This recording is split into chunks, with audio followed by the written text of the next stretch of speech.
사무엘상 3장. 어린 사무엘은 엘리의 지도를 받으며 하나님을 섬기고 있었다.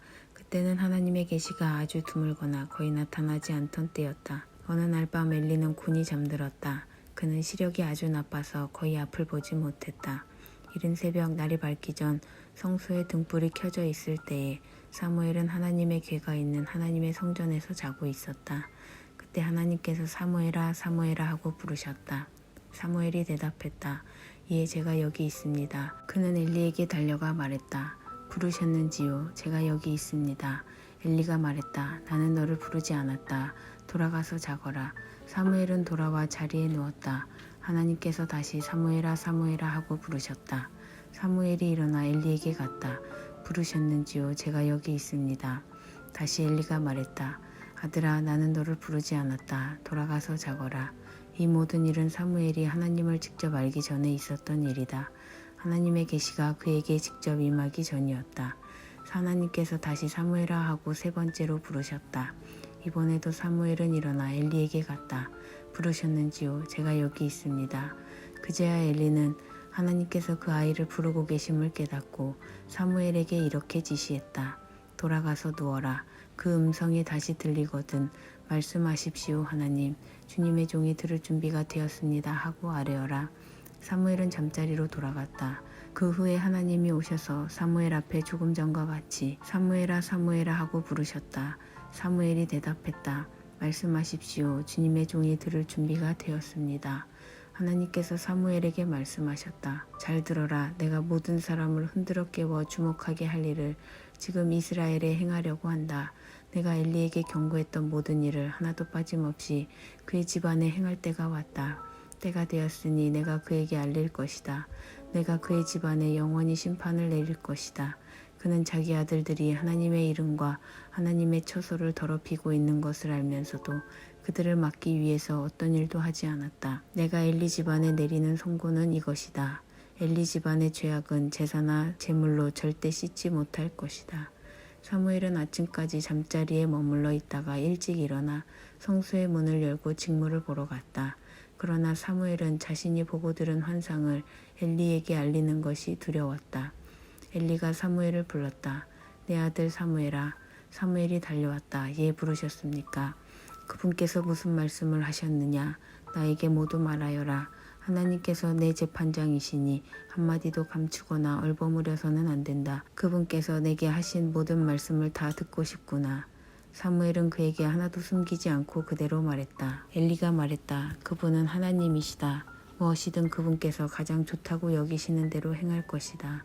사무엘이 자라는 동안 하나님이 그와 함께 계셔서 사무엘의 예언이 하나도 땅에 떨어지지 않았다. 북쪽으로 단에서부터 남쪽으로 브엘세바까지 이스라엘의 모든 사람이 사무엘이 하나님의 참 예언자임을 알게 되었다. 하나님께서는 계속하여 실로에 나타나셨고 거기서 말씀을 통해 사무엘에게 자신을 계시하셨다. 사무엘상 4장.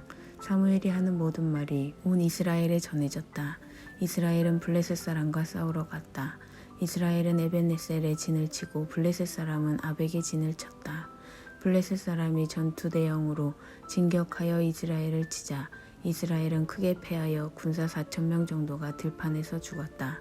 군사가 진으로 돌아오자 이스라엘의 장로들이 말했다. 하나님께서 오늘 우리를 블레셋 사람에게 패하게 하신 까닭이 무엇입니까? 실로에 가서 하나님의 언약궤를 가져옵시다. 언약궤가 우리와 함께 가면 우리를 적의 손에서 구해줄 것입니다. 그래서 군대는 실로에 전가를 보냈다. 사람들이 그룹 사이에 앉아 계신 만군의 하나님의 언약궤를 가져왔다.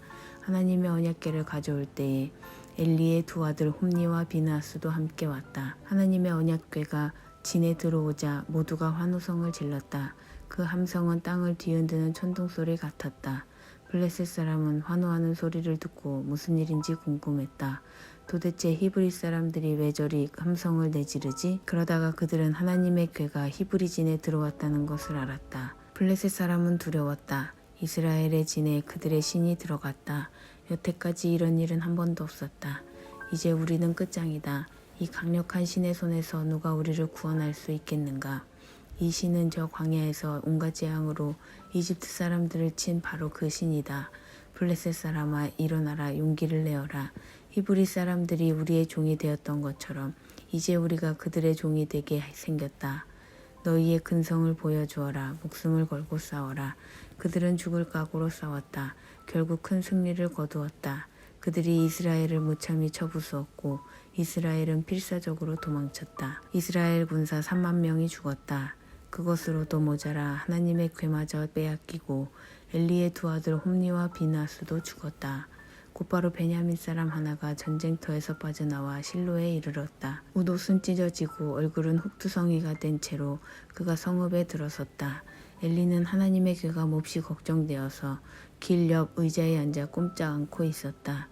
그 사람이 곧장 성읍으로 달려와 슬픈 소식을 전하자 모두가 슬피 울며 크게 두려워했다. 엘리가 울부짖는 소리를 듣고 물었다. 어찌 이리 소란스러운가? 그 사람이 급히 다가와서 보고했다. 엘리는 그때 98이었고 앞을 보지 못했다. 그 사람이 엘리에게 말했다.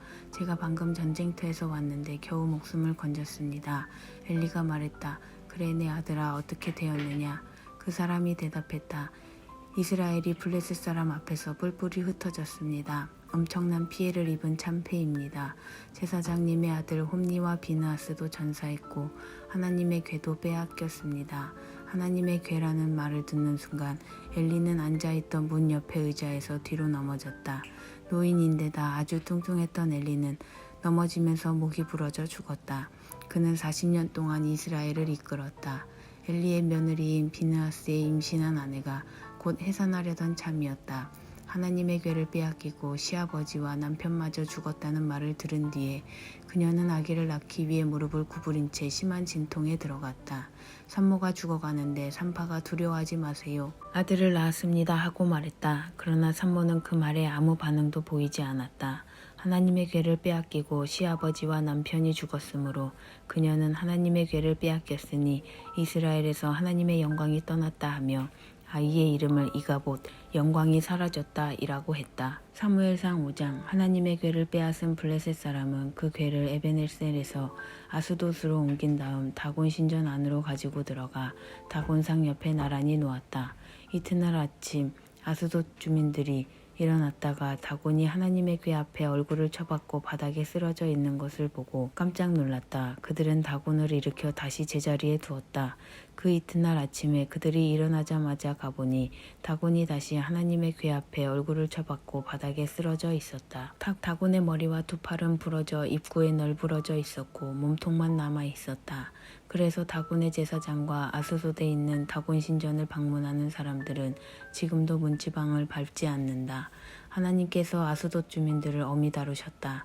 종양으로 그들을 쳐서 그 지역을 황폐하게 만드셨다. 성읍과 그 주변 지역도 마찬가지였다. 또한 그들 사이에 쥐를 풀어놓으셨다. 쥐들이 그곳에 있는 배들에서 뛰쳐나와 온 성읍에 우글거렸다. 모든 사람이 두려움에 휩싸였다. 아스돗의 지도자들이 그 광경을 보고 결정을 내렸다. 이스라엘 신의 궤를 떠나보내야 합니다. 이 물건은 우리가 감당할 수 없고 우리의 신 다곤도 감당할 수 없습니다. 그들은 블레셋 지도자들을 모두 불러놓고 물었다. 어떻게 하면 우리가 이스라엘 신의 궤를 치울 수 있겠소? 지도자들의 뜻이 일치했다. 그 궤를 가드로 옮기시오. 그래서 그들은 이스라엘 하나님의 궤를 가드로 옮겼다. 그러나 하나님의 궤를 가드로 옮기자마자 하나님께서 그 성읍도 무섭게 내리치셨다. 성읍 전체가 큰 혼란에 빠졌다.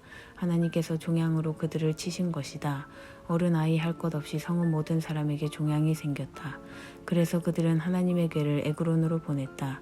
그러나 궤가 성읍으로 들어오려고 하자 그곳 백성이 소리쳐 항의했다. 이스라엘 하나님의 궤를 이리로 가져오다니 우리를 다 죽일 셈이오. 그들은 블레셋의 지도자들을 불러 모아놓고 이렇게 요구했다. 이스라엘 하나님의 궤를 여기서 가지고 나가서 왔던 곳으로 돌려보내시오. 이러다 우리 모두 죽겠소. 하나님의 궤가 나타나자 모두가 심한 두려움에 사로잡혔다. 그러나 하나님께서는 이미 그곳을 무섭게 내리치셨다. 죽지 않은 사람은 종양으로 치셨다. 온 성읍이 내지르는 고통과 비탄의 부르짖음이 하늘에 사무쳤다.